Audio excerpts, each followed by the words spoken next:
company's called Wandelbots. They're based in Dresden.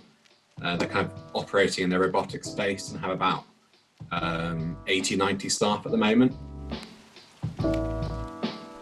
Yeah, so it was just the COO over LinkedIn. They'd raised about 30 million euros in funding. So I kind of just got in touch with him about that and some work we've done with other people around when they get the initial funding and about the expansion plans. And after chasing him quite a few times, he set up a call with me and the chief of staff. So basically they wanted a senior product manager. I think they've been looking for about 4 or 5 months. And they almost wanted someone who could become a senior PM, but also then become like a head of product in the future or a VP of product as they grew out. So kind of trying to solve 2 problems in one, which is why they've been looking so long without finding anyone. So, I mean, part of it was kind of just education a little bit around you need to prioritize 1 or 2 areas.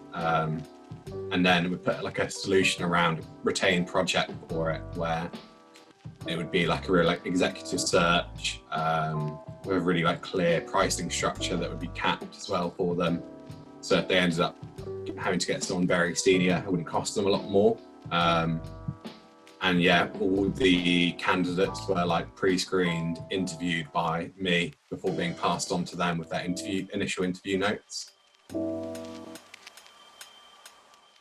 So I think after a month we found them and they hired someone, which, bearing in mind they've been looking for like nearly 5 months, was a pretty good outcome in the end.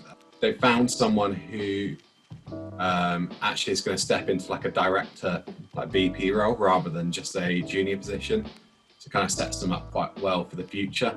And they've put a structure in place now to scale the product management team rather than just solving the problem they have at the moment over the next few months. They're hiring someone who will do half their time in Berlin, half their time in Dresden, which is the only reason we're able to find someone in the end.